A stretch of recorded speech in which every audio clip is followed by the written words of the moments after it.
देखिए अभी हम देखते हैं यहाँ पर source of ancient Indian history के सोर्स क्या है रहे हैं उसके बारे में बात कर रहे हैं।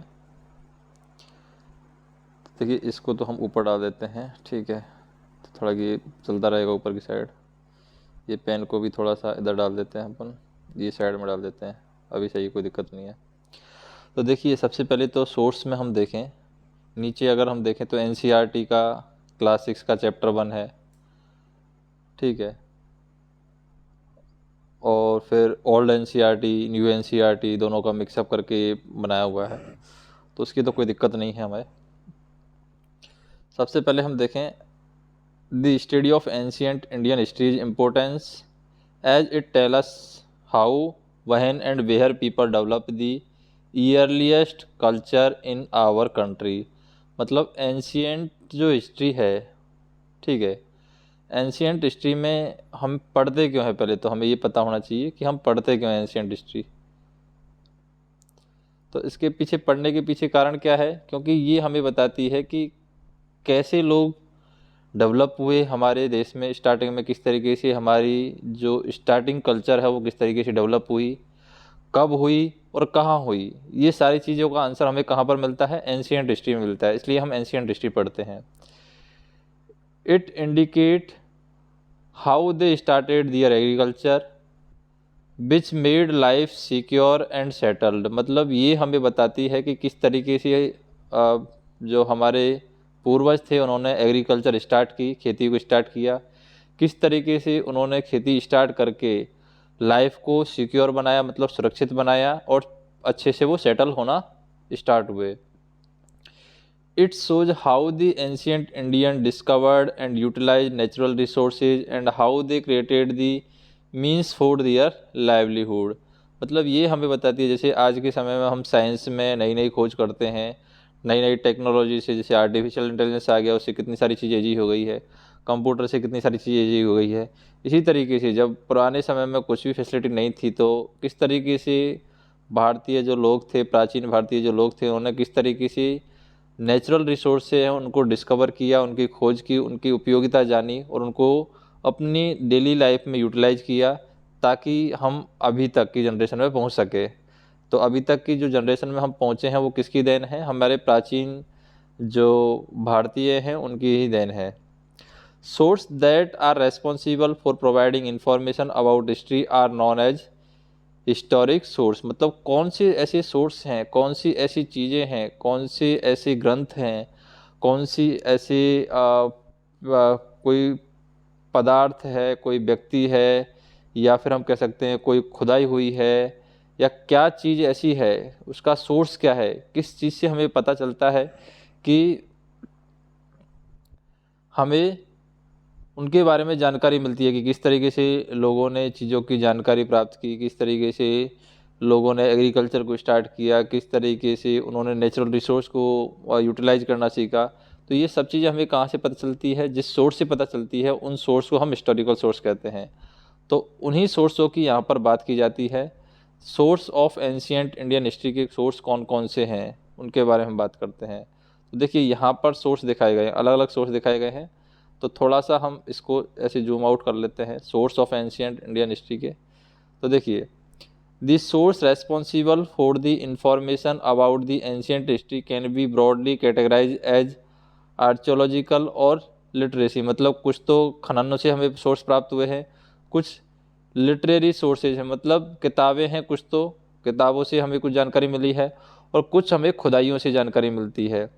जैसे आर्कियोलॉजिकल सोर्स हैं और दूसरे सोर्स हैं लिटरेरी सोर्स। लिटरेरी सोर्स में जैसे कि किताबों में रिलीजियस किताबें होगी, सेक्युलर किताबें होगी, फॉरेन अकाउंट की, मतलब बाहर के लोगों ने भी कुछ लिखा है, कुछ धार्मिक किताबों में भी लिखा हुआ है प्राचीन भारत के बारे में, मतलब भारत की जो प्राचीन हिस्ट्री है उसके बारे में, एंशियंट हिस्ट्री के बारे में। तो ये तो हो गया रिलीजियस, सेकुलर और फॉरेन अकाउंट के बारे में, लिटरेरी रिसोर्सेज। और जो हमारे आर्कियोलॉजिकल सोर्स हैं, आर्कियोलॉजिकल सोर्स में जैसे मटेरियल जो रह गए थे प्राचीन लोगों के, उनसे हमें जानकारी मिलती है। पॉटरी, कॉइन्स, कोई अभिलेख वगैरह उनके रह गए थे, इंस्क्रिप्शंस, उनसे भी हमें जानकारी मिलती है। ठीक है, अभी सबसे पहले हम स्टार्ट करते हैं बात यहाँ पर आर्कियोलॉजिकल सोर्सेज है। आर्कियोलॉजिकल सोर्सेज में क्या चीज़ें बताई गई है, ठीक है। तो देखिए, these source include material, pottery, inscription, coins. The one who studies archaeological source is known as archaeologist. मतलब एक व्यक्ति या कोई भी विद्वान जो इन सोर्सेज को पढ़ने की एबिलिटी रखता है, इन सोर्सेज को पढ़ता है, उनको हम कहते हैं आर्कियोलॉजिस्ट, ठीक है। और आर्कियोलॉजिस्ट में हम देखें आर्कियोलॉजिकल सोर्सेज में क्या क्या चीज़ें हैं। मटेरियल आ जाता है इसके अंदर, पॉटरी आ जाता है, इंस्क्रिप्शन, लेख अभिलेख, सिक्के, ये सारी चीज़ें हैं आर्कियोलॉजिकल सोर्सेज में आ जाती हैं। अभी हम नेक्स्ट देखते हैं कि मटेरियल्स के द्वारा हमें क्या जानकारी मिलती है एंशियंट इंडिया की, एंशियंट हिस्ट्री की मटेरियल के द्वारा क्या जानकारी मिलती है। तो archaeological excavations shows the layout plan of the settlement in which people lived. मतलब जब हम खुदाई करते हैं तो हमें पता चलता है कि किस तरीके के लेआउट में लोग रह रहे थे, किस तरीके का उनका प्लान था, किस तरीके से वो सेटल्ड थे अपनी लाइफ में, किस तरीके से वो जी रहे थे, उनके बारे में हमें जानकारी मिलती है। The type of pottery they use, किस तरीके के वो खाना पीना है वो यूज करते थे, उसके बारे में हमें जानकारी मिलती है। The form of house in which they dwelt, मतलब किस तरीके के घर में वो रहते थे। The kind of cereals they used as food and the type of tools and implement their handled, मतलब किस तरीके के वो टूल यूज करते थे ताकि वो खाने को पका सके, किस तरीके का वो खाना खाते थे। इन सभी चीज़ों की जानकारी है हमें उत्खनन से प्राप्त होती है। जब हम खुदाई करते हैं तो जगह जगह पर जगह खुदाई करते हैं, कुछ आर्कियोलॉजिकल साइट्स की खुदाई करते हैं, तब हमें इन चीज़ों के बारे में जानकारी मिलती है। Vertical digging of sites provide us a good chronological sequence of material culture. It also tell us about the material culture of ancient period। मतलब जब हम वर्टिकल डिग करते हैं, मतलब ऊपर से नीचे खुदाई करते हैं, वर्टिकल खुदाई करते हैं, तो हमें पता चलता है जो क्रोनोलॉजिकल सीक्वेंस होता है मटेरियल कल्चर का, उसके बारे में हमें पता चलता है। और इससे हमें ये भी पता चलता है कि मटेरियल की कल्चर जो एंशियंट पीरियड में किस तरीके से मटेरियल की कल्चर थी, किस तरीके से उस मटेरियल को यूज किया जा रहा था, उन चीज़ों के बारे में हमें जानकारी मिलती है। और यहाँ पर जब हम खुदाई करते हैं तो हमें यही पता चलता है कि बिल्डिंग है वो स्टोन की बनी थी या फिर ईंटों की बनी थी। Great building activities in the past, मतलब जब हम खुदाई की तो हमें पता चला कि कुछ दीवारें हैं वो पत्थरों की बनी हुई है, कुछ दीवारें ईंटों की बनी हुई है। तो इससे पता चलता है कि अच्छी खासी बिल्डिंग एक्टिविटीज़ हैं वो एंशियंट हिस्ट्री में हुई हैं, तो ये भी हमें जानकारी मिलती है। फिर हम देखें, ring wells are row of pots and ceramic rings arranged one on top of the other. They have been found in many cities and seem to have been used to toilet and drain and garbage dump. They were usually found in individual house. मतलब जो ring well हैं हमें मतलब कुएं खुदे हुए मिले हैं, और सेरामिक के रिंग्स भी अलग अलग जगह अरेंजमेंट मिले हैं। इसका मतलब उनको यहाँ पर गार्बेज डंप के लिए यूज किया जाता था, और ये इंडिविजुअल हाउस में भी पाई गई हैं। तो इसका मतलब हम कह सकते हैं कि बहुत सारी सिटियों में ये चीज़ पाई गई है। तो इससे हम ये अंदाज़ा लगा सकते हैं कि ये टॉयलेट के ड्रेनेज के लिए यूज की जाती थी। तो मतलब पुराने समय में भी इस तरीके का सिस्टम था, एंशियंट हिस्ट्री में भी इस तरीके का सिस्टम था, इस तरीके से सेटल्ड लोग थे और इस तरीके से ड्रेनेज सिस्टम यूज करते थे, उनके बारे में हमें जानकारी मिलती है।